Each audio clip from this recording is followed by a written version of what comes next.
All right, I have 7 o'clock, so we'll call the meeting to order. And the first item on our agenda is the minutes of our September 25th meeting.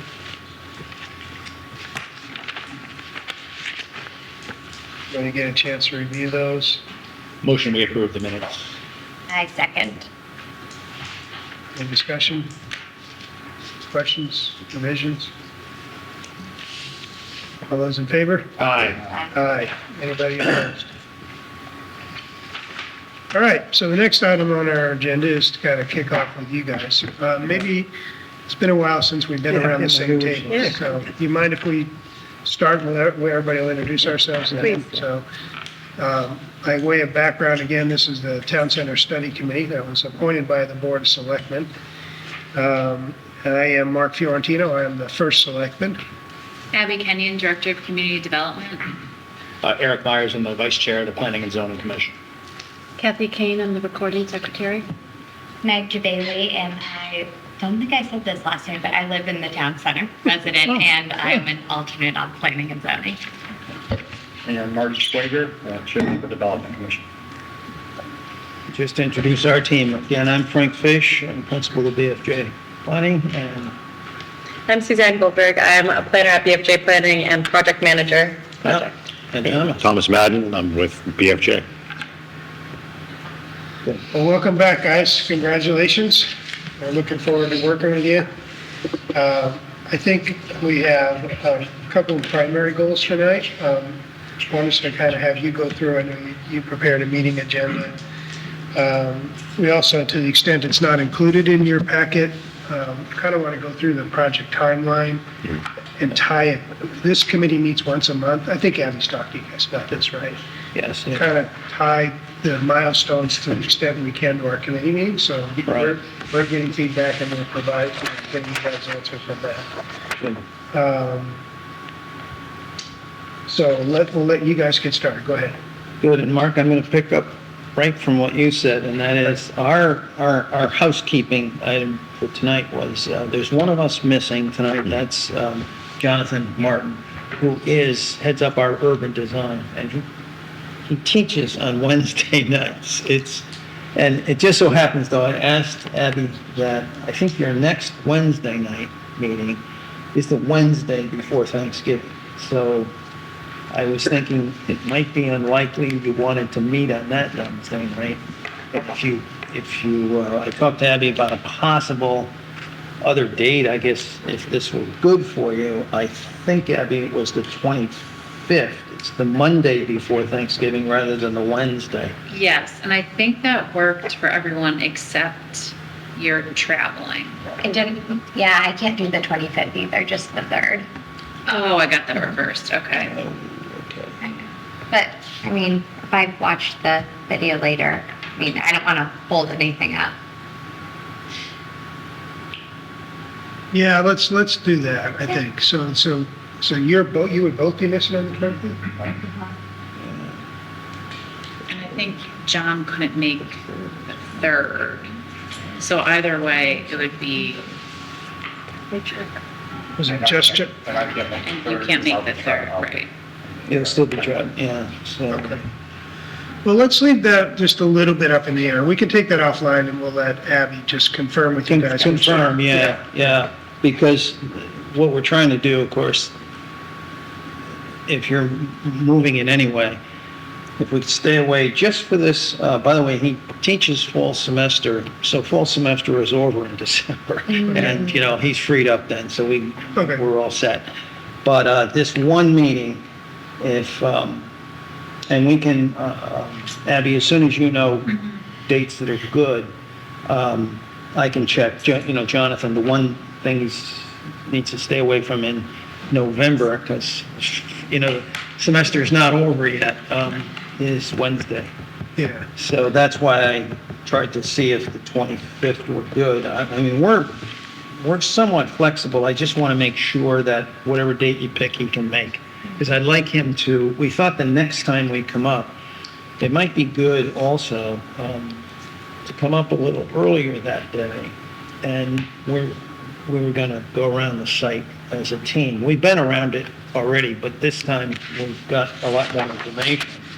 And we thought it might be good too, also to let you know when we're coming, when we'll be there, in case any of you wanted to go, well, you live there, so in case any of you wanted to point out things to us. We like to have, we want to be as close to your knowledge of the area also, and what your, comfort level on certain ideas are. So that would be good if we could pick the next meeting date where also if, I know everybody probably, well, a lot of people probably work, but I'm talking, do a site visit at 3:30 or 4. It's December, it's late November, so well, actually, we'll switch back to standard time, so at least it's going to be even worse. It'll be dark by 5. So we should walk it by, we'll try to do our site visit maybe at, 3:30, 4 o'clock. And then I could come probably here. do that, even if I couldn't make the meeting that night. Oh, That's that'd why be I could great. do the afternoon, if that's a We'd like to different do. way to do it. We are set up to Doesn't come fix up. the Marty problem. We can come up if it is the 25th, and I know you won't be here then, but we can, unless you can join us on the site area, but anyway, you see what you Yeah, decide. so, Yeah, I know, maybe we're close to actually finalizing it now. Either way, we're gonna miss 2 people, it sounds like, yeah. About the 19th. November 19th is a Tuesday. ZBA is in here, so we'd have to move to the senior center anyway. The 19th? Be doing Yeah, something it's a bit Thursday earlier. later that way. Tuesday the 19th. Actually, the idea of possibly shifting November and December Yeah. slightly earlier might be a good idea. Because obviously in December, that's the same. We have we have a public meeting. We'll probably meet on the 19th at 7. Stanford. So 19th does not work for you. No. So then we'll have the week of November 18th. December 16th. That's what we'll do. Oh, he's in class. the only problem with Wednesday, the 20th right. for us would be. 21? I'd like, 21? we're in Brookfield. That's not good, yeah. I know, it's, So, yeah, Yeah. we'll take either the 3rd or the 25th. I'll let Abby work that out. You could come on the afternoon of the 25th or the whole time on the 3rd, is that right? Yeah, Okay. So the 3rd, we're gonna be missing 2 people either way. I might be able to zoom in. That's Iffy. iffy. Okay. I have a hold my. We'll pick one of those 2 days and we'll have Abby work. that. okay, yeah, one of the 2 days, that's great.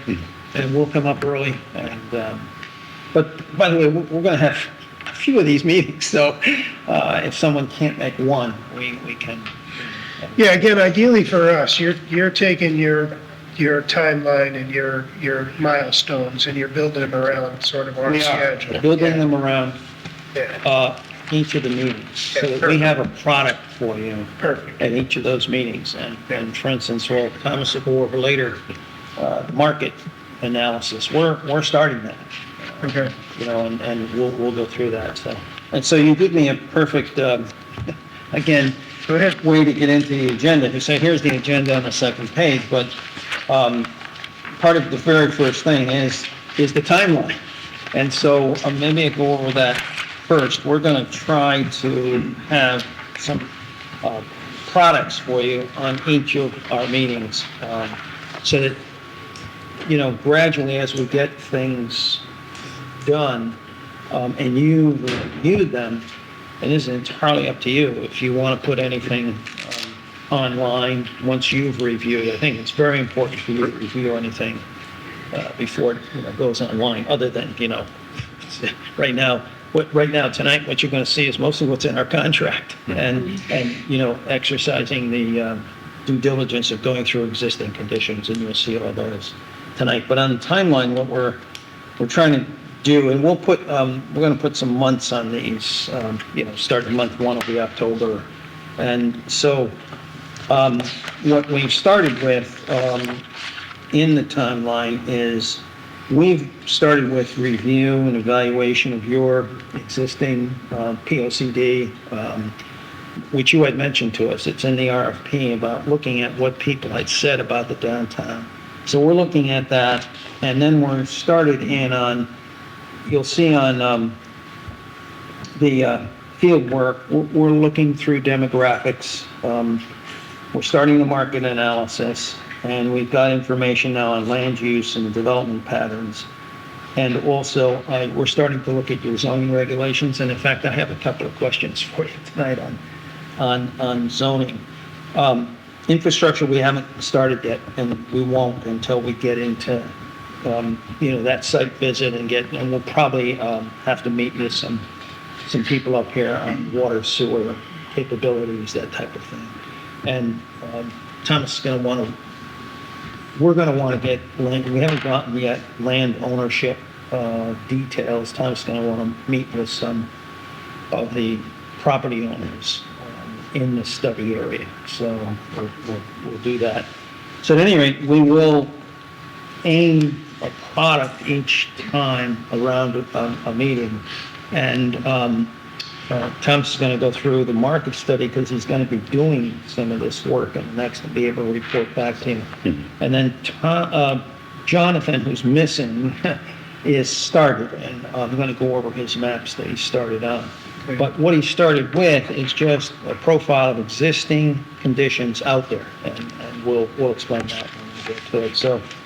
So we're into it now, but this is to report back to you just on basically the study area itself and conditions that we're developing so far, most of which you will know, so you can correct anything tonight that we might be off on. We do have a couple of questions on zoning for you. And then, so that's the timeline, but go ahead. With respect to the timeline. Yes. Just in looking at it, not too picky.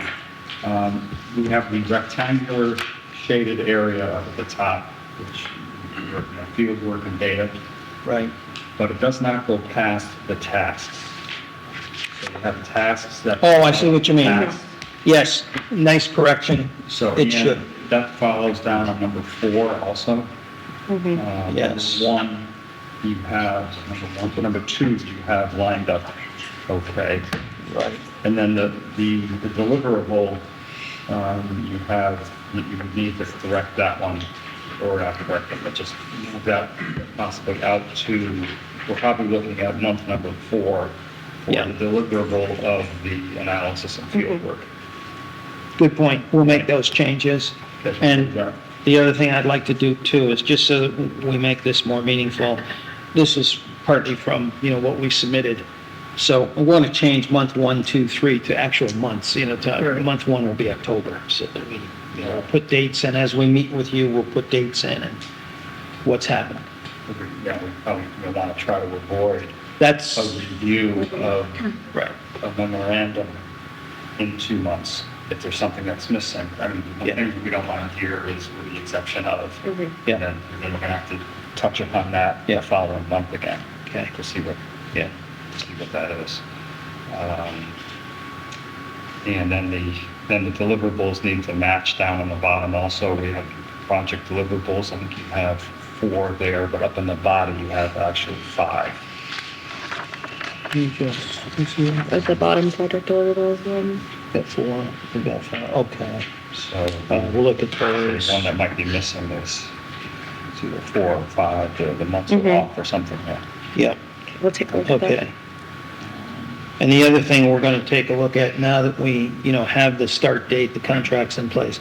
As I go through months, we're going to try to avoid, if we can, a meeting in July or August, that type of thing. So we're going to look at this now by months, and so that we can, I want to get those dates out as much as possible for your meeting dates, when you would normally have them, like in January, February, so that we know when they are. So we can do that, I guess, with Abby. Yeah. So we typically meet the last Wednesday of every month. Right. Yep, And okay. Frank, so before you, are you done, are you good, Marty? Yeah, we got it. Okay. So before you go on, I want to make sure the committee has consensus about something, because you mentioned like, having in our public packet or available to the public. So it seems to me that if we can get in a cadence where you have to us what we're going to be discussing at the meeting a few days early, Abby can tell you when, Okay, that when we post Good. our agenda. I'm personally fine with posting draft stuff. We get it from you, it's posted so the public can follow along. So Oh, if the fine. cadence is you're giving us something, and then we're gonna discuss it at the meeting, we should have it 3 or 4 days in advance so we can post it, and then the public can hear us discuss it. That's Is that- fine. Is that good with everyone? Yeah, and then they can give input too, because they will have had it. yeah.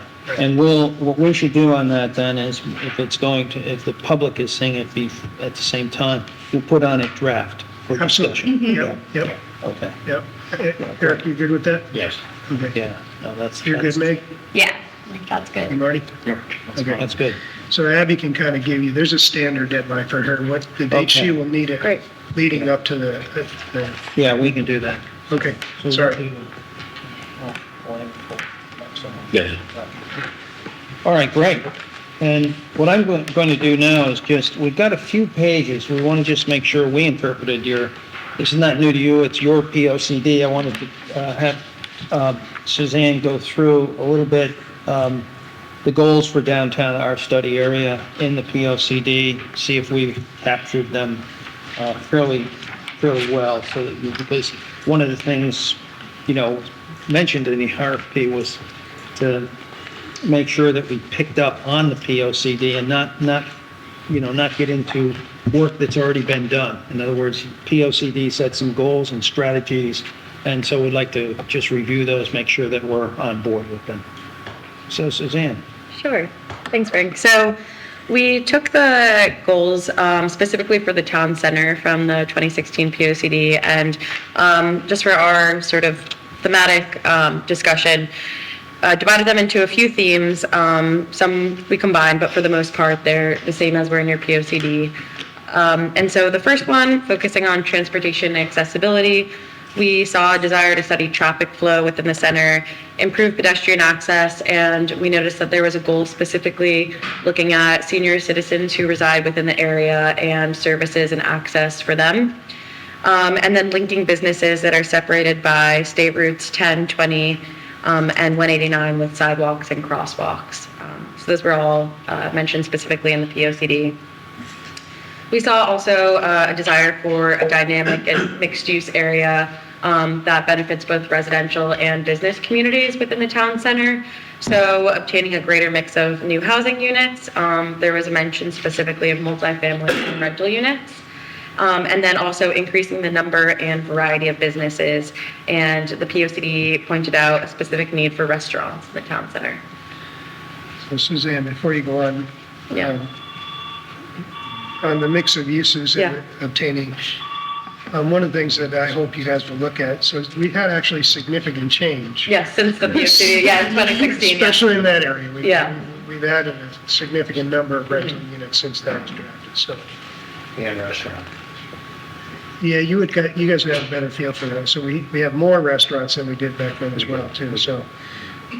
So I think as you guys examine that one, you're gonna have to remember to look to see where we were and where we What, are. Yeah. Yeah, this is almost 10 years at this point. But this is useful to be reflected back as well. Like, oh, yeah. Yeah. And where you've Yeah. made progress and maybe where you, things have made sense. Yeah, So- or if priorities have changed at all Priorities. since then, so. Okay, so the next slide just focuses on the town center identity and design. We saw a desire to maintain the center green as a focal point, preserve the historic buildings and the character of the historic district, and promote harmonious signage, landscaping, and overall identity, cohesive identity within the area. And then lastly, develop a comprehensive conceptual design plan for the center, which is, part of the reason why we're here tonight. In terms of infrastructure, we did see that there was emphasis on a modest expansion of the sewer, water, and natural gas lines, which we'll delve deeper into when we have our infrastructure study. And there was also a desire to add lighting to enhance nighttime activity, and that goes back to the overall pedestrian safety aspect. So before we move on, sorry. Yeah, so, Yeah. you guys jump in. So, before we go on to that page, I know some of them introduced themselves to you. Yes. So we have members of the Sandbrook Historical Society who's here. I promised them that they would have an audience with you in terms of presenting their thoughts on how to preserve the character of the homes that are in the district in particular. That they have pitched to me that we adopt or at least study whether we should do a state-sanctioned historical district, if for lack of a better term. I'm not sold yet that that's exactly what we need to do, but I'm going to ask you, and I think the committee will support, that you make them a stakeholder group to spend a little bit more time with, so you can hear from them what their concerns are, so that you make recommendations to us based on what they care about. So we'll probably get back to that. I know we have, I think the committee has discussed before, there may be a couple of other stakeholder groups that we have not yet reached out specifically to, that we want you to make sure you do, but the Historical Society is definitely one of them. We have consensus on that? All right. You want to get back, because I know you have some ideas on some other stakeholder groups. Can we get back to that a little bit later tonight? Sure, that's fine. And one thing here on this particular sheet I want to mention to you, we would like to probably talk to your town engineer. We want to get them, the details of water, sewer, And the roads. and the roads. Yeah. Yeah, I think it'll be more efficient for you, and you'll kick me if I'm wrong, if you filter all of those requests through Abby. Right. Because Abby knows who's got what. Right. and what we just completed a sewer capacity study, so Perfect. we got, there's a fair amount of information out there already. So, Okay. Yeah. Okay. Good. Okay, Abby. So we'll either Suzanne or I will be in touch, and we'll also we'd like go even a little further. We don't want to meet with anybody without you knowing about it. In other words, we'd like to go through Abby so that Oh, yes, please. you Perfect. know who we're meeting with. In other words, we don't want to just call somebody, call a property owner and just meet with them. Like to go through you, and if we're going to call them directly, fine, but you know about it, and you know the results of that meeting. We Okay. could have an action item to send stakeholder group ideas to Abby as well, if that's helpful. As opposed to discussing something Yeah. like. Okay. Well, I know for me, I'd probably want to go back to the data from the larger workshop. Oh, well, that's a Yeah, good we actually, yeah, introduction. we have. Yeah, good. If you turn the, hey, are we ready to turn the page? I'm sorry,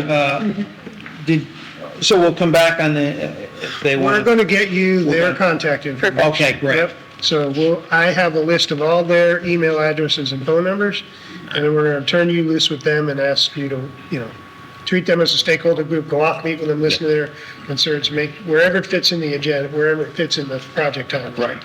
Right. Just let Abby know when that's. Absolutely, Yeah. so that I'm a big believer in that, going through, want complete transparency, particularly with you, so that whomever we meet with, Abby's, that goes through Abby, and Abby knows about it, and also, I presume, then the committee would be informed, like, even if we meet, top of my agenda is, I in a way, hate the word stakeholder group. It's, for me, the engineer is there's some department heads, period, that we want to meet with, but we call everybody a stakeholder, so, but that's one we want to meet with right away. And we want to get property, we'll also probably do that through you. We want to get who owns what. Yeah. Thomas and I were just looking, and we just happen, I guess because we don't know any other places, we'll get recommendations from you to eat. So far, we've been eating at the barn. It's a good As we Expand your horizons, go over to Verona, it's brand new. Have a beer. Verona, okay, all right, good, good, but we're outside, eating outside, and I said to Thomas, who owns this road? You know, is this private property? Is Yeah. this the town? We need some, we know what we want to get at. You probably already know this. And so we want to make sure we have a map of Yeah. ownership. Did I didn't touch on something sensitive here, but, so we want to get that, among other things. So let's pause again, if you don't mind. So here, let's do this for the committee. I'm fine with everybody kind of sleeping on if there are any other stakeholder groups and email them to Abby, but we should set a deadline for that, because then I think we should probably put that as an agenda item on our next agenda to finalize it, because they're going to need to build it into their schedule. So, Yeah, that's right. And we'll do some of these by Zoom. And then others, we'll probably come up with a whole day, that type of thing, and meet with different. so what would be a good deadline, Abby? It depends when our meeting is. Well, let's just assume that the worst case, and it's the 25th. So, So I would say by the 20th, so I can get the list out with the agenda. that's too much time. Let's say the 15th. Everybody good with the 15th? Because I think sitting here, we kind of know our, so the deadline to get your recommended stakeholder group to Abby is the 15th. We'll make that an agenda item. You guys, if you have any that you think we missed, get them to Abby too. We'll vet them at our next meeting. Are good? Okay, All right. Sounds great. good. Do I have to email you the Historical Society or? No. Okay. All right. Perfect. Okay, good. I think you can go one slide up on the slide 6. So as you mentioned, we know that we're not starting from scratch here. You've already done a great amount of work in terms of public engagement. So we took a look at some of the findings from previous visioning that you've done. And on the right, you'll see a ranking based on a survey that was done. And we understand that, each of these findings has varying sample sizes. So, this doesn't speak for everyone, but this is a good sort of feel of a consensus that came out of the visioning. We saw that some of the priorities were walkability, inclusive and accessible design, environmental sustainability, business connectivity, and beautification. So these are all things that we want to pay attention to as we do the existing conditions as well, just to make sure we are able to analyze what the current conditions are in relation to all of these elements and keep them in mind as we come up with visions for the future. We liked the next slide, mostly just as a visual to show there's a couple things that really stand out. The need for more vibrant businesses. We saw that come through with the POCD goals, and we also understand that some of that has maybe changed in recent months and years. But one thing that came up is car town, nervous of cars, disconnected. So those are all things that kind of get back to those same themes of walkability and inclusivity for all modes of transportation. So this is just a good sort of way to take the temperature on what some of those main sentiments are for people when they are in downtown and how they feel. So the next slide, as you can see on the left, there's a pretty small sample size. But with that being said, there is the finding that, 60% of users spend an hour or less in town center per trip. And, we want to get to understanding through stakeholder interviews, talking with you all and looking at existing conditions, why that is, what could get people to stay for longer, what sort of trips people are making. Are they going to one business? Are they walking around and visiting many? Or are they driving to one destination and parking there and then driving to the next destination? So this is all just putting together pieces of the puzzle of, what the usage is like and how you all might want that to change in time. But we thought this was an interesting data point to call out. And then the next slides, a series of slides here, is I'm just showing you work that our urban designer, Jonathan, who hopefully will be at the next meeting, is starting to work on with one of the urban designers in our office.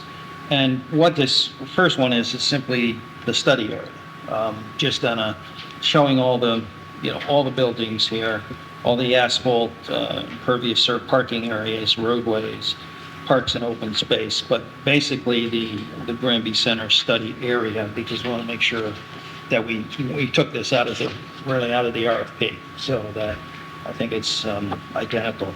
And So that's the major point of this. Once we have this verified and sort of signed off by you all, we'll start building layers of information on this study area.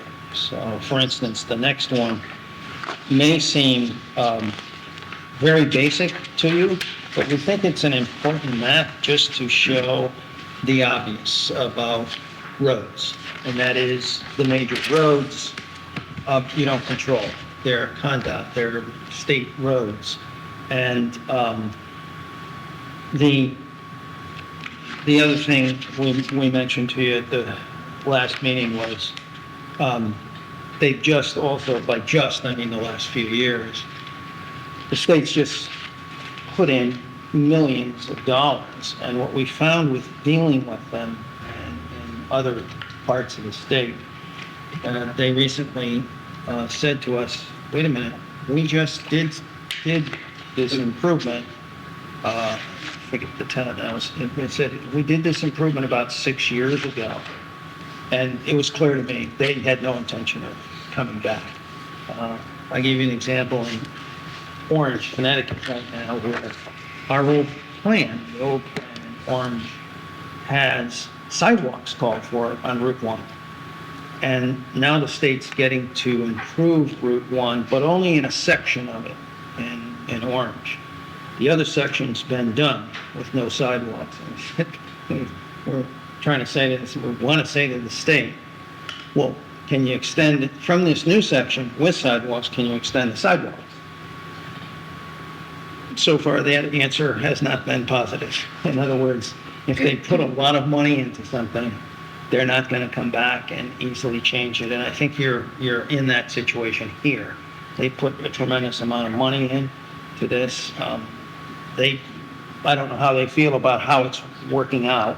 But they did at least put in the crosswalks, signage for the crosswalks. So they put all of that in. But what it makes our sense is, and this may be worth a confirming call with them, is that they're not going to be open to many changes.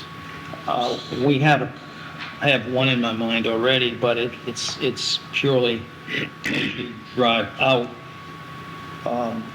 one of these roads. As you drive out one, which is close to the major intersection, they have a completely, don't block the box, the grid, so they have a grid there. And I think everybody can see that. But they may need one further back. I'm just noticing things. There is so much traffic in 20 that it backs up beyond, and rush hour, it tends to back up beyond your entrances here to the stores in Granby Center. It might be if it's not expensive, they might do something like put in a grid and signage, don't block the box. I happen to be driving out. I was here early today. I was trying to take another look at this. As I was driving out, I realized, God, I gotta get out of it, And I don't know if the truck driver drives this route a lot. Huge tractor trailer slowed down.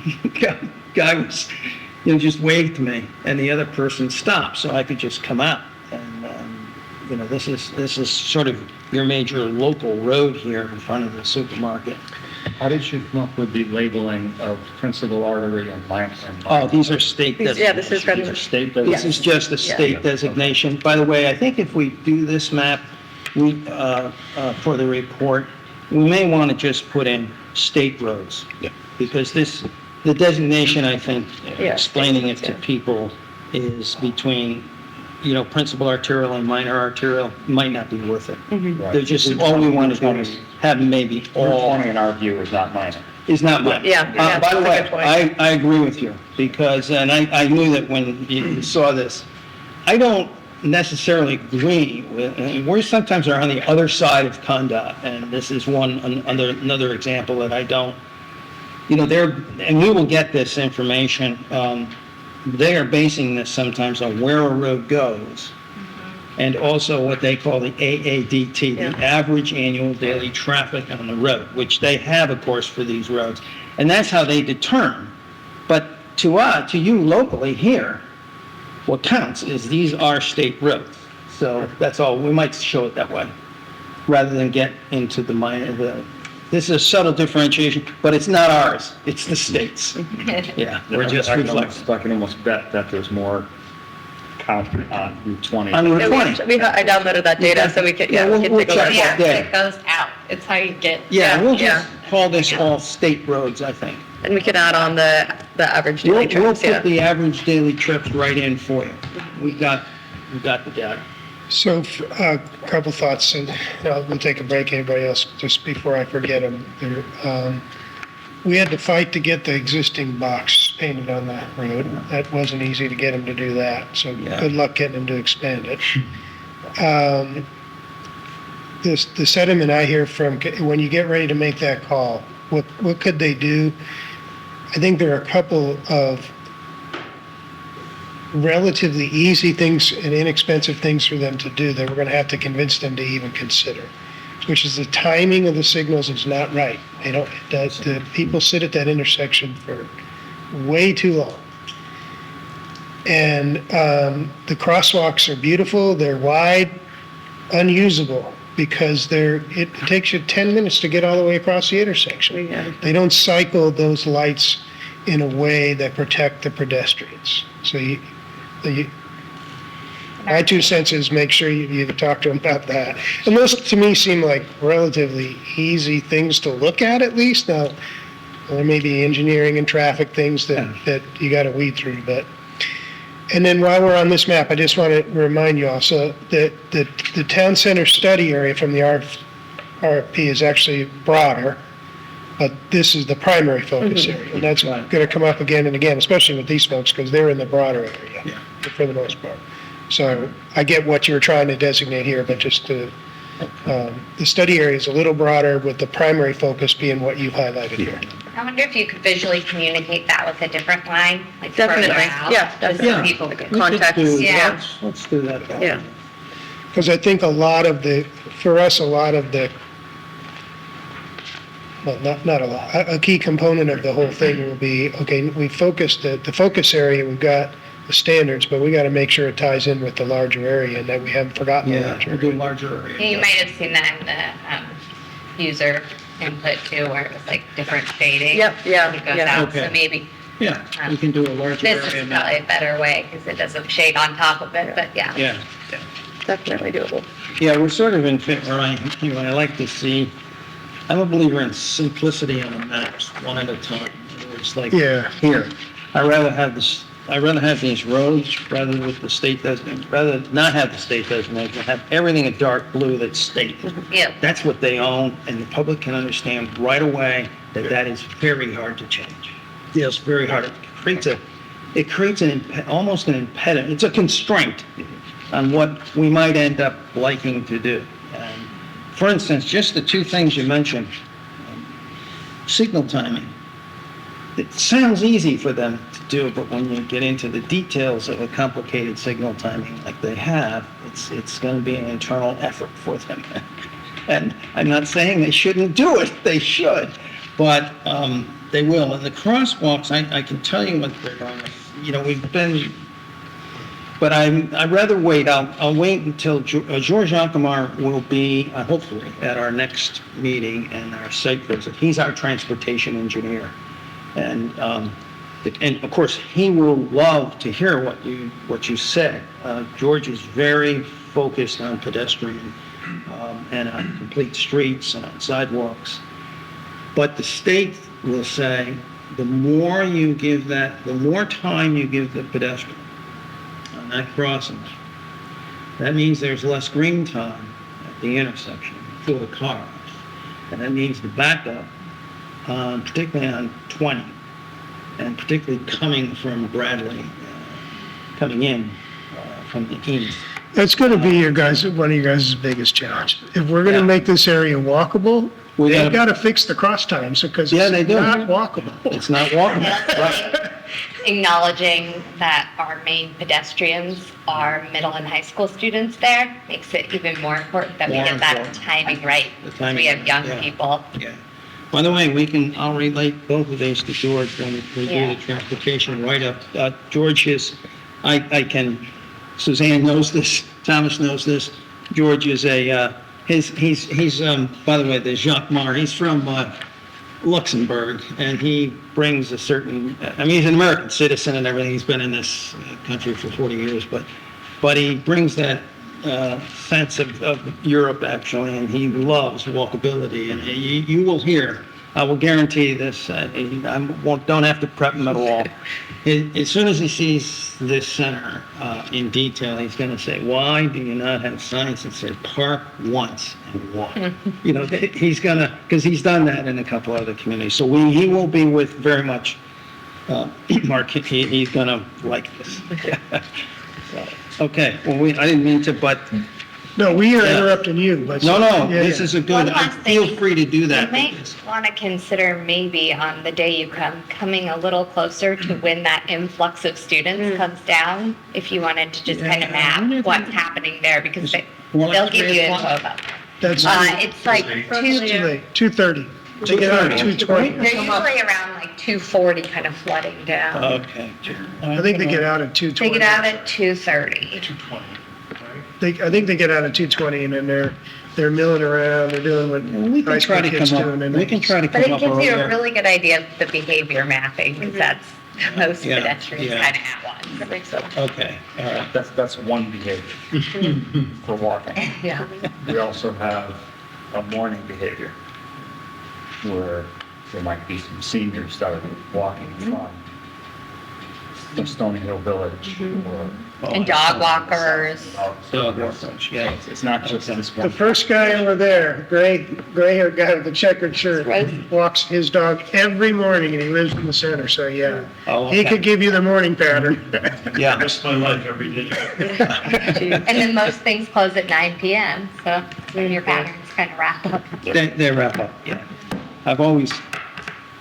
I shouldn't sound like a hero, but this is Connecticut. Things wrap up by 9 o'clock. Yeah, so, all right. Anything else before we, all right, sorry, go ahead. So then the next one is just your zoning districts and of course, what it has here, the real center of this, the commercial district, I've been starting to go through, we're just getting into this, and I promise not to have any recommendations in our very first meeting. But I just have a question, that's all. It's not any, I looked at the commercial center, and it has a 20,000 square foot, if I understand it, minimum lot size. And then on some of these, let's see if I can, you've got also a special permit. And I understand that this may be for a reason, but if I recall it now, you've got a 40,000 square foot minimum lot size. And it may, I don't know this yet, I just had a question about the lot sizes. Were they? Why was it picked? Yeah, yeah, right, okay. So is there a reason, was that picked for a reason, those lot sizes? We'll let our planning commissioners and our community development officer, why don't you start, Abby? Well, first, before that though, remember there was a word that we kind of talked it on a little bit when we first adopted, the first presentation, talking zoning. Yeah. Zoning. Zone. So there you go. Well, all right, so, and then to defend Abby. Or maybe not to defend Abby, so it's another one of your biggest challenges. We recognize that one of the things we're going to have to look at is these zoning districts and their regulations and make sure they match up with the rest of this stuff. So to the extent that they don't match up, that's what we're paying you guys to do. Say, well, this is something you're going to need to look at changing. Yeah, go ahead. Yeah, so for some background, this was before me. I think this is going back 20 years, 2006. 2006. So I was still in school. All right. There was I believe it was a collaborative effort, and Marty, you can probably speak better to it than I can, with different interest groups, if you will, Development Commission, P and Z. There was a subcommittee put together to look at Granby Center, and that's kind of what gave rise to these 3 different zones within the center. I think before it was mostly residential, and then there was a C2 and C1 business zone. Okay. And then there was some thinking that it needs to be a little bit more creative with the zoning designations. So that's why you have the commercial core, the center commons, and then the center edge, which is more of a transition, getting to be more residential. It does read that way to me too. Yeah, it was an attempt to try to begin some softening some of the uses in the center of town, and try to broaden things out a little bit more. We, at the time, we did not seek outside help or any, consultation on it. It was something that was done all internally and with a lot of collaboration with the public and so forth. So that's kind of, and to what Abby said, the 3 zones, that was kind of the result. 20 years later, it needs to be looked at again. I think it needs to, Well, it's we'll tough to then work look at it a little bit because, as Thomas rightly said, sometimes we'll see in a center that a special permit might go the other way. In other words, rather than a larger lot size, it might go a little smaller so that you get the smaller shop or the smaller in a mixed use. I'm really talking here mostly on the commercial center itself. That you can create more walkability sometimes, also with a more inviting small store, smaller sort of what I call almost to me partly a New England feel is, and I'm a little prejudiced here because of, but our little downtown in Madison, we've got, I think it's a nice place. It's only 2-story stuff, and I think going 3 stories makes sense. Your zoning makes sense, but there are some small stores, and as a result, you get, you might consider, or we'll look at. In other words, I wanted to test it with you. We'll start looking at that minimum lot size, but mostly really in that dark pink commercial center area. But this is for a discussion, later at next meeting. I'd like But to add, some additional context from Oh, yeah, my yeah. perspective. From what Marty has said and both what Abby has said.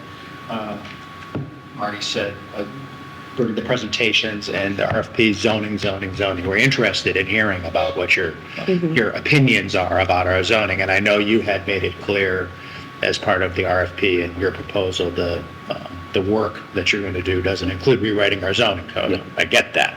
But it doesn't prohibit you from making strong recommendations and takeaways that the Planning and Zoning Commission, myself, others will take upon ourselves to review. And to Marty's comment, the attempt at a 3-zone center was an experiment 20 years ago. It's had its ups and downs. I think the 20 years has proven where I think that's been effective and where it's not been effective. I mean, I'm a more advocate of being a little bit vocal about some of the things that are in place that may not be working for us in today's environment. And I'd be interested in hearing suggestions on things that we should focus on as part of this review. Right. And you may want to consider if there's going to be a zone simplification. Uses right now, as you pointed out, we have a special permit process that allows some uses. We have some limited uses by right. Should there be more uses by right to encourage commercial development versus forcing people into a special permit process? Everything's on the table. I would strongly advocate for, I'm biased because I'm on the Planning and Zoning Commission, that we focus really hard on the efficacy of the zoning situation we have in the center. It's left us with a lot of vacant property for a lot of years, still today. Yeah, and I think we've noticed the vacancies, which we'll look at that, and you'll hear from also George on concepts you may be using already. I don't know, at P&Z, things like shared parking, You've got in the code, I noticed, trying to, what we call access management. It's just a fancy term for trying to limit the number of driveways, trying to get shared driveways. And I see in your code that that idea is there. So there are some things like that. And George can suggest, your parking ratios seem to be up to you. A lot of parking. We have a lot of blacktop in the summer. Yeah. But the issue is that, and we can get into it when you get to that point, but it's private parking. It's not private parking. Right. Okay. A lot of blacktop. Yeah, you can see that on the gray is asphalt impervious surface. But, Which doesn't really tie into that identity piece that you guys brought up last Yes, time. that's Because right. our identity is Yeah. very green. And we can make George can make some suggestions on shared parking, access management, but also we'll make suggestions maybe on landscape, how to do a parking area so that it doesn't appear all asphalt. So that you get separations, which I'm sure you've thought of. These won't be anything earth-shattering, but separations between the parking bays with some landscaping, landscape islands, that type of thing. And after a while, this isn't going to change everything immediately because everything's private, well, almost everything. It's all private property, so you can't just go in and say, oh, you got to do this, unless, of course, you're willing to pay for it. The owners would love that. But over time, P&Z, if you have those landscape parking standards, you can get things broken up into what we almost call parking parklets. So that you're parking in smaller areas separated by landscaping and trees, so that you get a sense of not a huge one big heat island, but something that's broken up a little bit. But the other thing, of course, that's more important is to break it up to solid buildings that have tenants and that type of thing. So we'll look at that. Anyway, I didn't mean to, but we've gotten into zoning just a little bit. We'll get into it more. So the next is just land. This is just a standard land use map. What's commercial, what's retail, mixed use, residential. Gradually, more important to us will be who's there, what's the mixture exactly. And I think what I see, though, that is good in your code, we see some codes, when we started 3 years ago now in Wilton, they didn't allow residential. We said, the market in the Wilton Center is residential. And so they now have 5 proposals before P&Z in Wilton for residential, which will help, I think, their mixture of uses and also, of course, the restaurants. So I think, so this mixture is good that you allow in your code. And if you can keep that and possibly get the market, of course, we realize the retail, and I'm going to save the market for Thomas, but the market does favor, it's going to support somewhat residential. So, and then I'm going to turn this back to Suzanne, because we just started, and just in the last week, we're going to try to do a sort of SketchUp 3D model of what does exist, so that people we can envision it as we discuss options. You'll be able to see it in a 3-dimensional form. But Suzanne, I'm going to... Yeah, sure. So these are very preliminary drawings, this and the next slide. And essentially the goal is to create a 3D model that's from the pedestrian's view. And this will show how elements such as zoning, building masses, trees, parking lots, sidewalks, roadways all work together from, a more human scale rather than the overhead.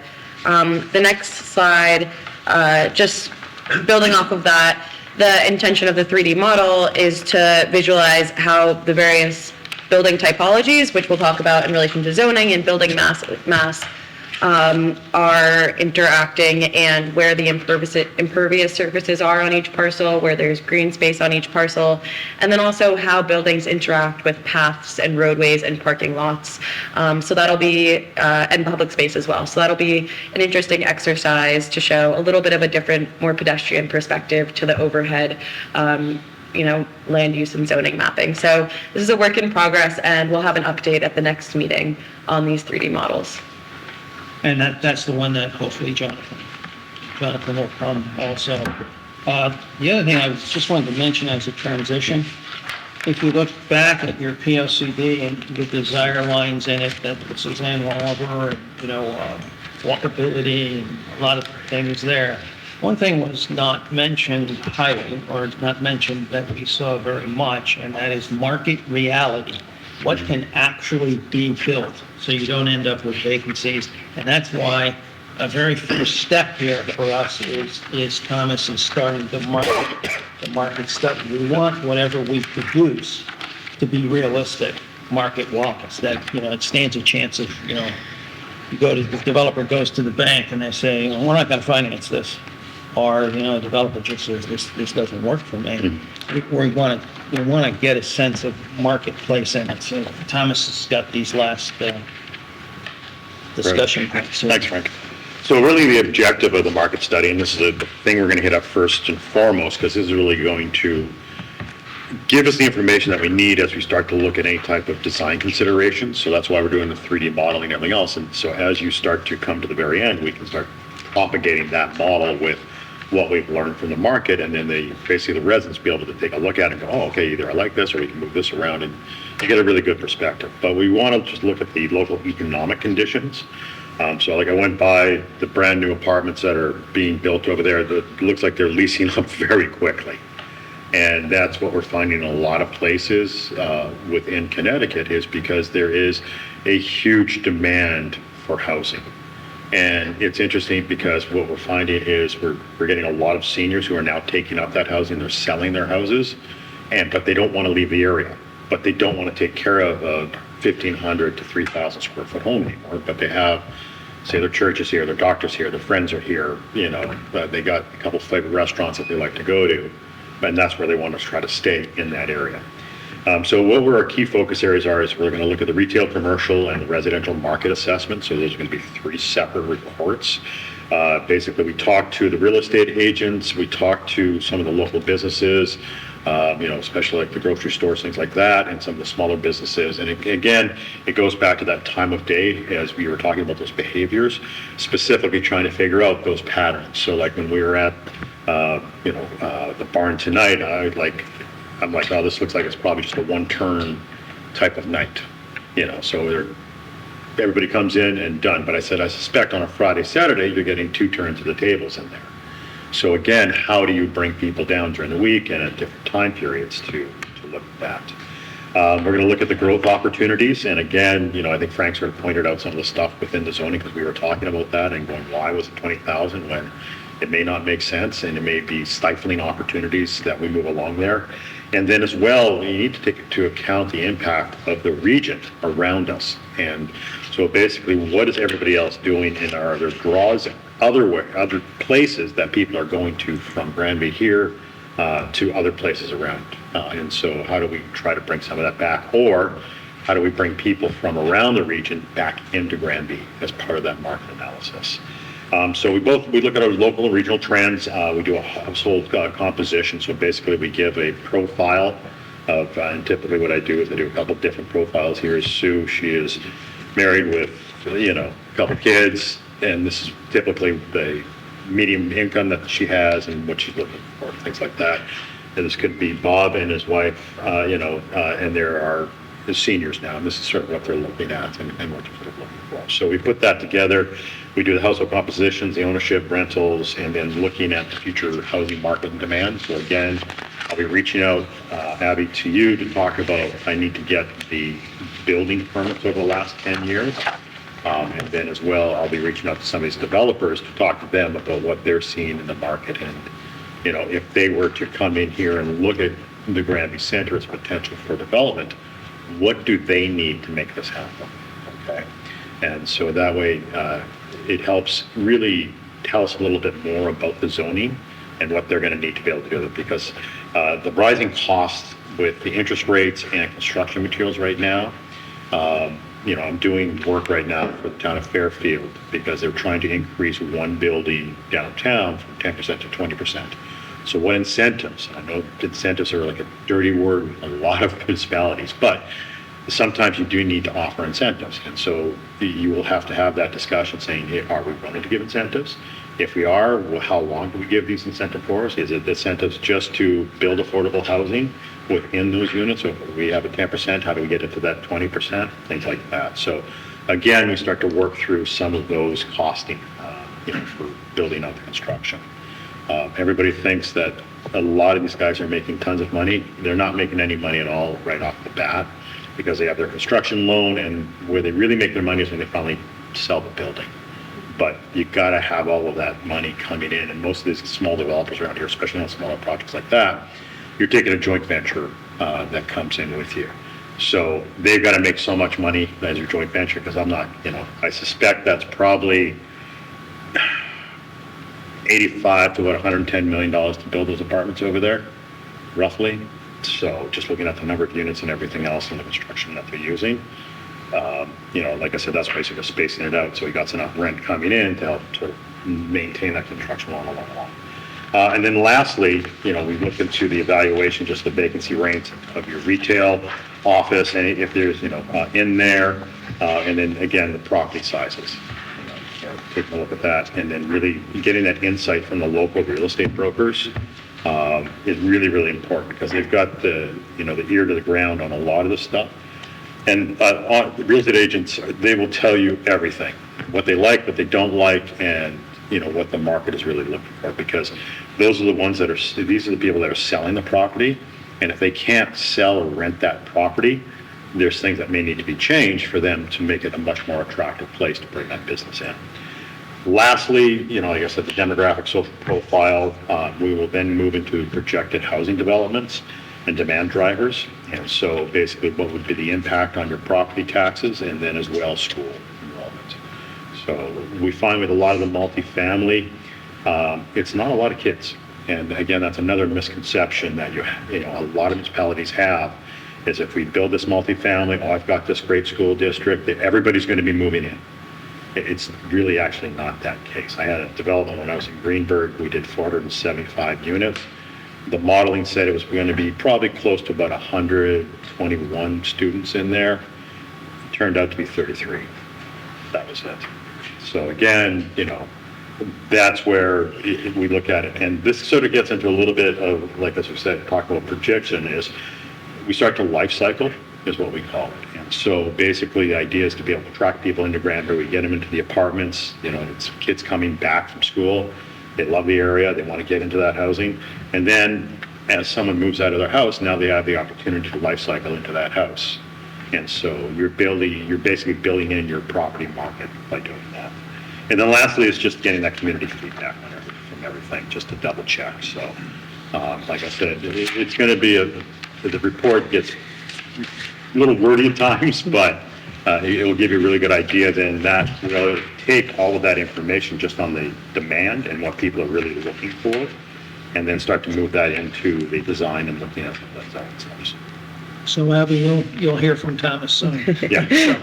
That, because we want that market information to start to feed, not so much the work that Jonathan's doing now, because he's building out the model now, but it's existing conditions. Mhm. But when we play with the model, we don't want it, because if that gets, we want to make sure that we do it with you, with the options. I'm talking about January, February, that area, that as we do those options, they're also an informed option, because otherwise I don't want to we want to make sure that the options we're looking at are both desired by you, but also they're actually buildable. Yeah. So that's the One of the things I do need to get is that sewer capacity study. I need to go read that and take a look at how much capacity you have, because then that goes into what our estimates are from off of buildings and new developments. So that is it. Our only next step, we've already talked about, and that was, and Abby will let us know what's best for the meeting. And then we'll work around that, and we'll plan to come up. Then, you know what, we might plan to come up, at least one or two of us will come up. I want George to come up then and notice how the students do. I want him to see it, and we'll come up maybe at 2:00 in the afternoon, and then we'll just stay and come to the meeting. So before we get to action items, anything else related to this discussion, presentation so far? I was just thinking about the profiles. I mean, those are hypothetical Yeah. and everything, but if you want to talk to specific people, some people gave us their email, what their connection with Granby is, kind of Yeah. what they identify with in the workshop. And so if you're looking for individuals, Yes, that would be perfect. share that information. Okay, so we work well together. We just gotta, so the next item on the agenda is action items for the next meeting. Yes. I wrote down 3, if I can read my own handwriting. The first was our list of stakeholder groups to Abby by the 15th. That includes you guys if you have any that you want to suggest. Oh, yes, Abby, we'll get them, we'll start with the engineer, of course. Set our next meeting date, which is Abby, working with them. We'll pick one of those 2 times. We're out of days. Yeah. It was the 3rd with the 25th, pick one.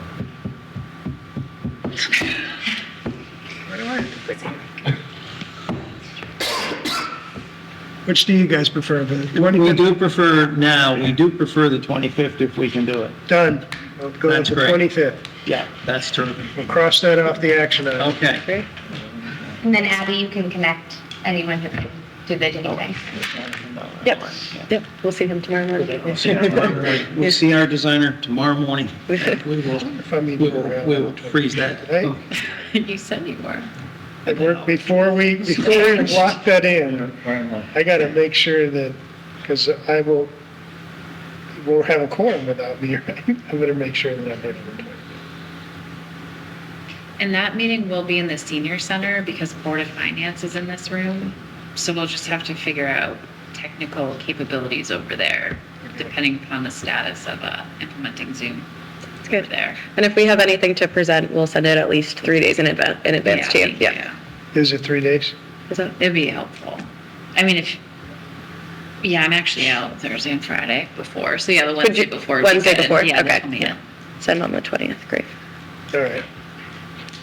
All right, so we're gonna settle on the 25th. I just put it in my calendar. Know this and we'll look it up, but where's the senior center?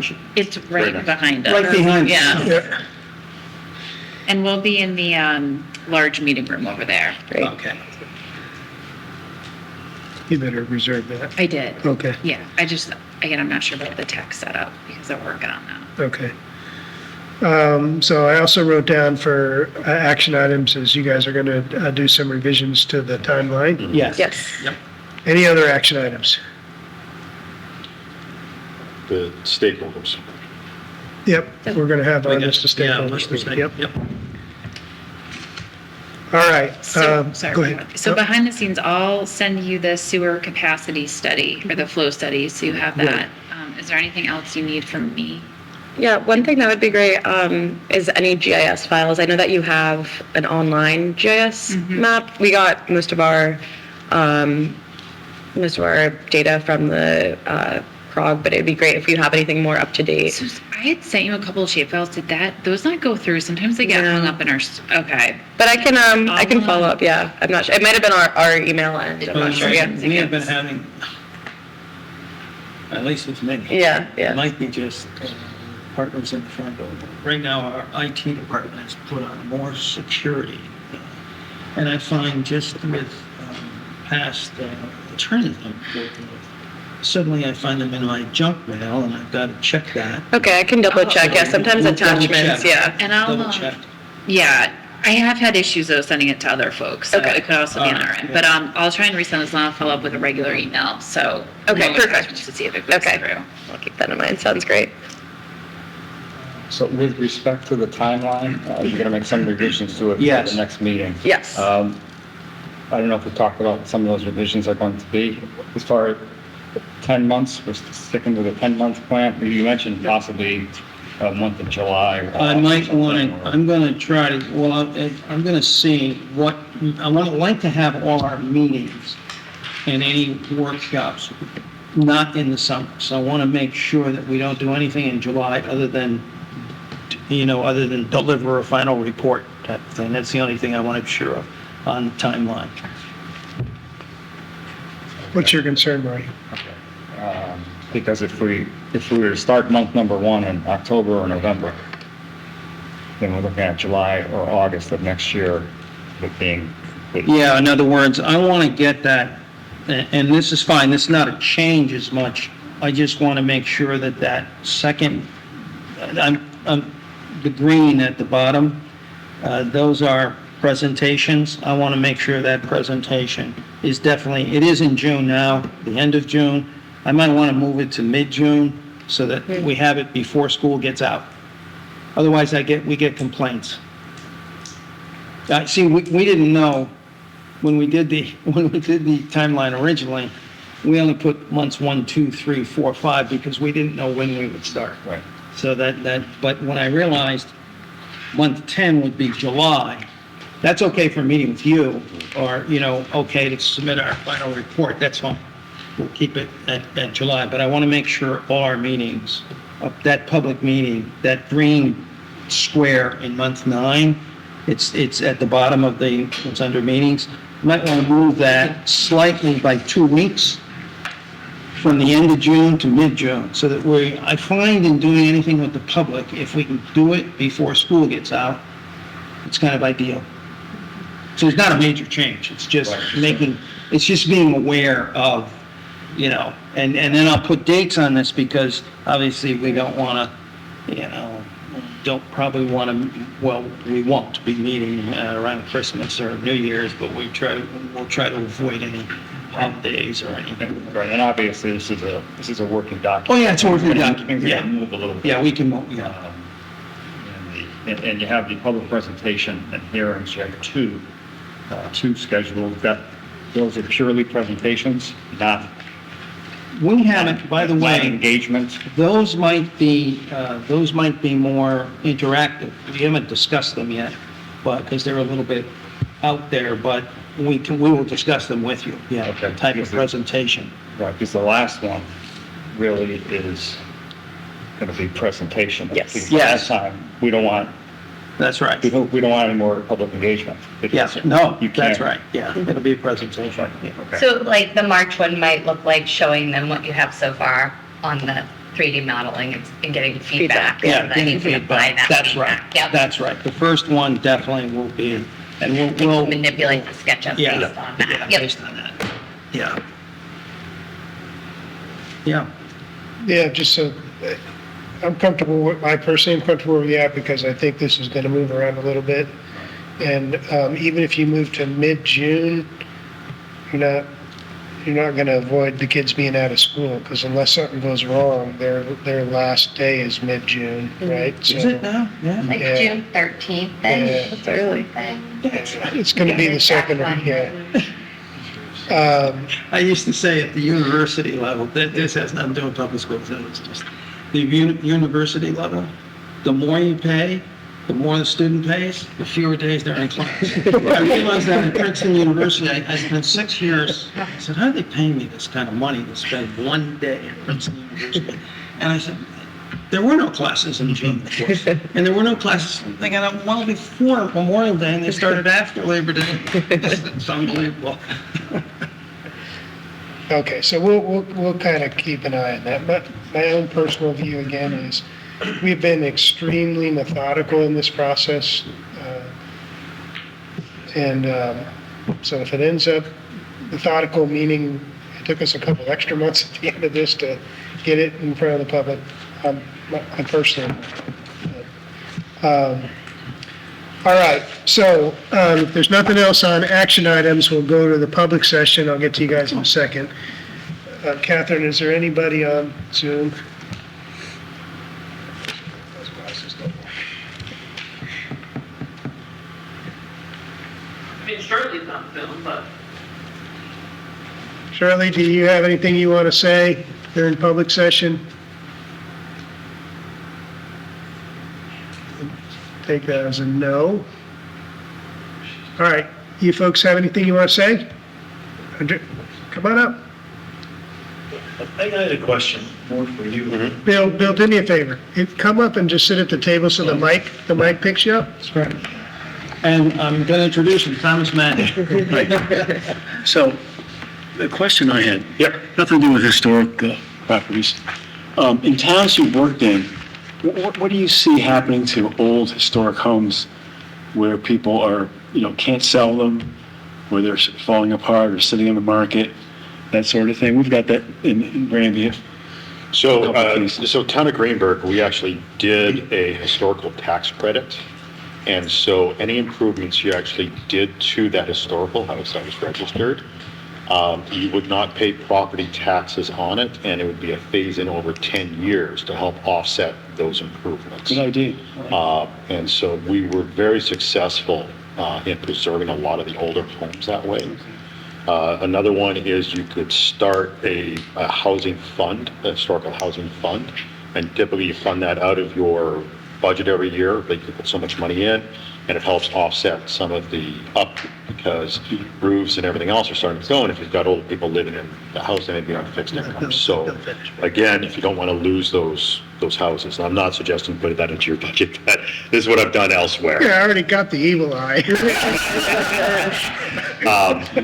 Well, see, the difference, Yeah. what Thomas is saying, what drives, in our experience, historic, renovations, and I learned this we had a claim here in Connecticut, Historic Conservancy in New Haven.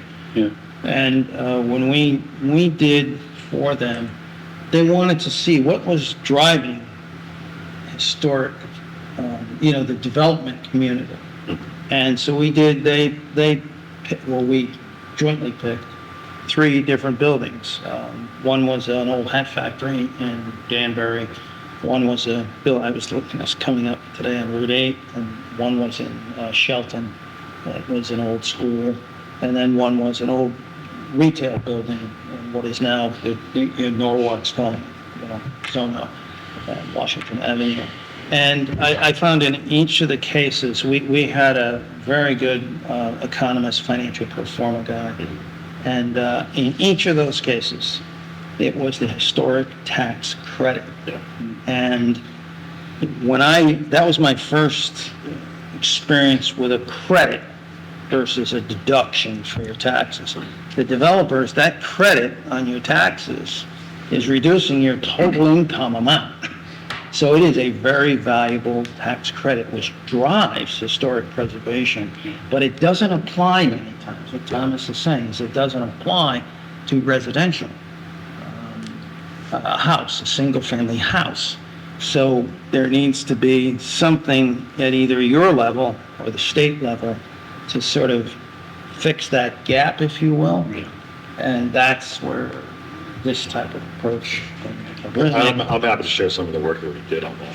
So, Yeah. Well, at some point, we'll meet with you. yeah. Yeah, that's fine. My other question is, vacant buildings. We have a Bank of America building sitting on Route 20. It's been sitting there since COVID. So we're talking 4 years. It's been empty because they closed that branch and they had one in Simsbury. So, and I've seen signs for it and, for sale or for rent or lease, whatever, and nothing's, I don't know what the plan is for that. It's pretty sad. I mean, it's a good location, sitting right there on Route 20 and Bank Street. The tough thing, we've had a couple of banks, like I've helped redevelop, the biggest thing is the vault inside. So you build around the vault, and so you gotta get that pulled out. That's part of it, that redevelopment. And that's a hard one. Now, do you have, and I don't know here, do you have a Chase? No. Because the new Chase model that they're building, it does not have that. And actually, I can't speak to Bank of America, but I know Chase a little bit better. But they're building here. They're building all along the shorefront now. They've reached Old Saybrook. and they're putting up I don't want to call it it's a pre-design. They have a design to it. It's almost like the new design of McDonald's. I don't mean to compare the two, but it's a bank, and it's a good design, but it is their branch model design. They'll come into a community like this, but only if they feel, they'll do their whole demographic analysis. Because we need a vault anymore for, right? You don't need a No, vault. unless you Yeah. have safe deposit boxes, and that's Right. Yeah, a lot of them. their new model is, it's relying on really everything, not everything, but a lot more being done digitally. Yeah.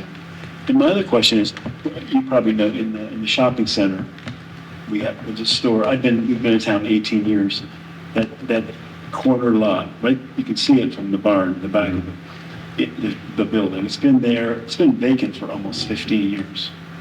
And I don't know, how do you motivate the owner Yeah. to either lower the rent or do some incentive kind of things to get somebody in there? So we had Sad. our work 2.5 years ago, City of Hudson, in New York. They actually had a vacancy tax.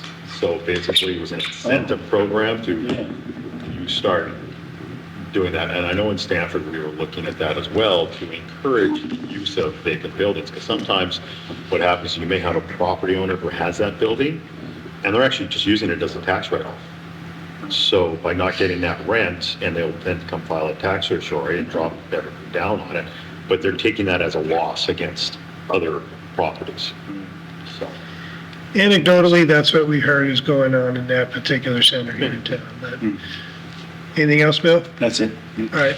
Thank you. Anybody else want to speak? Okay, Dave, go ahead. Dave Roberts, Granby resident, and we're here with our curator from the Granby Historical Society and an interested member whose wife is on our board, John Morgan, Martha Miller. I'm the treasurer for the Historical Society, and we appreciate the invitation to learn about this. One of our interests is how to preserve the historic homes on Salmon Brook from the red study area towards Simsbury. Fire station. Yeah, down, that way. And so, should we wait, see how the study goes? Or does it make sense? Because we've had concerns with some of the things that we've seen in town, and those have been addressed appropriately, we think, and we've been really pleased. This is really what we call the historic district. Got it, yes. So yeah, this way, Yeah, right. not this, Yeah, which right. shows the historic district. Yeah. So in this area. Yes, so this has been a challenge, and I think the town and the groups have addressed it nicely with 254, 256. And because this is the old Shattuck house, which we have the Shattuck art collection. And so anyways, we're just trying to figure out about the best way, because what you heard our president say, Bill Ross, is that some of the houses are becoming not kept up to the standard we'd like to see. So we have a concern about that. And then if it's just okay, I'm gonna put my other hat on. This, I think, is the largest residential piece in your study district, and I happen to be president of it. We have 49 homes in there. 49 homes, yeah. And we also own this private street here. This is wonderful space here, and walkable space, beautiful open space. It's a senior disabled affordable housing project, and it ties into the town center. But a lot of the people you hear, other than Bill out walking, are the residents that reside here. So it's just something that I think could be considered when you're tying this together, is that great space, and I know Meg knows it very well. And so I just want to put that in also. Thank you. And again, thank you, First Selectman, we appreciate it. We'll look at that, and we focused, that's a good thing you remind us. I mean, we've obviously been walking around and focusing on that red area. We'll look over here. So Frank, here's what, to. Yeah, here's what we're gonna do. This is why I wanted to get them as a specific stakeholder. Right. They have a lot of information, can provide you a lot of, they're very good at articulating the global picture for all of us. I think all of us in the room want a plan that preserves the historical nature of those buildings to the extent possible. And it has to be done in a way that fits into the larger plan. And they've done a great, I think it'll be more efficient. What I'm trying to say is it'll be more efficient for y'all to sit with them. Now's a good time because you could go out there, they can get you this information, but they've set up a walk. You can go down, walking north on Salmon Brook, at every one of the houses, there's a picture, a board, and you can scan and get the historical information about that house. And so, that's why I wanted to sit, so you can hear outside this room, their issues, their concerns, what is important to them, so you can incorporate recommendations to us on how to address them in this plan. Yeah. So, Unfortunately, the signs were picked up tonight. but you guys can get them the information, Abby? right? Yeah, We could get it after the meeting. yeah. Do you have everybody's contact? Yes. Yeah. All right, well, I'm gonna get you, I have it all on one page if you don't have it, so I'll get it to you. and- great. Yeah. Yeah, okay. Anybody else? Okay, we'll close the public session. Board members, anything else? All right, and I need a motion to adjourn. So moved. All those in favor? Aye. Aye. We are adjourned and we will see you guys on the 25th.